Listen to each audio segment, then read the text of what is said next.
Trump claims unlimited power and wields it. President Trump has once again declared that, in his words, he can do anything I want to do because he is the president. The comment came during a marathon cabinet meeting this week where members took turns praising him and reporters looked on. We talked about that yesterday here. The meeting stretched for more than 3 hours, longer than a flight from New York to Chicago, the very city where Trump now says he will deploy the National Guard despite objections from state and local leaders. Illinois Governor Pritzker warned this is exactly the type of overreach that our country's founders warned against. Trump dismissed him, saying he would have more respect for the governor if he'd simply asked for help. He added, "If I think our country's in danger, and it is in danger in these cities, I can do it no problem." Trump also insisted that Black women in Chicago are pleading for his intervention, claiming they appear on television in red MAGA hats asking him to restore order. But this assertion of boundless power doesn't stop at law enforcement. As the New York Times reports,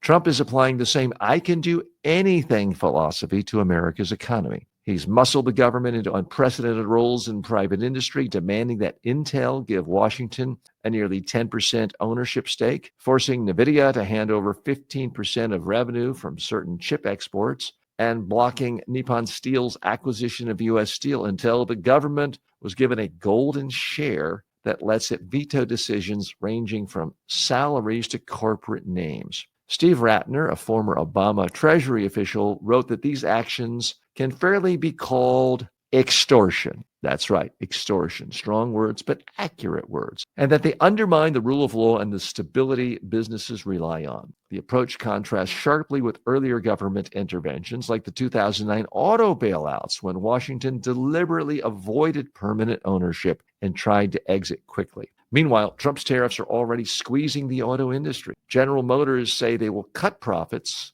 by up to $5 billion this year, while Ford projects losses of $2 billion. Ratner warns the broader pattern: government by personal decree risks destabilizing both markets and democracy itself. So when Trump says, "I have the right to do anything I want to do," critics argue he's not just talking about Chicago or one city's crime problem. He's signaling a presidency that blurs the line between public office and unchecked personal authority. What's the real message here? Make no mistake about it, Trump is being crystal clear. He's saying, I can do whatever I want to do. If I want to extort a company and say, you got to give me 10%, I will. If I want to extort another company and say, give me 15% of all your revenues, I'll do that. If I want to tell you what to name your business, I'll do that. If I want to just march my henchmen into your city or your state and take over and throw people in prisons, I will do that too. This is what authoritarian dictatorships are all about. Let's dig a little deeper. So Trump is saying that all these people in Chicago want him to come because it's a violent place. Well, crime is actually down in Chicago. If you want to look at crime, 8 of the top 10 states with the most crime are headed up by Republicans. Funny, he never talks about wanting to go into a state that has a Republican governor and taking over things. So it's very much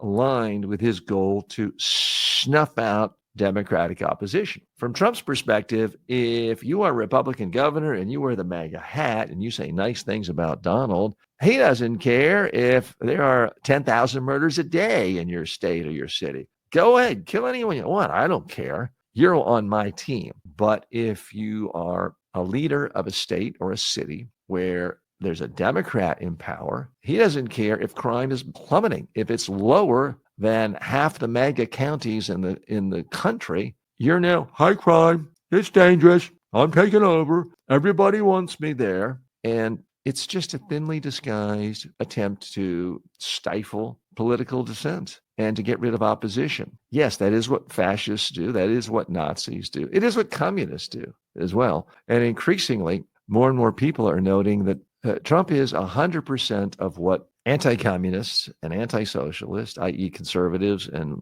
libertarians, have been screaming about for the last 60 years in America could happen. And now it has happened, and it's happened under their watch.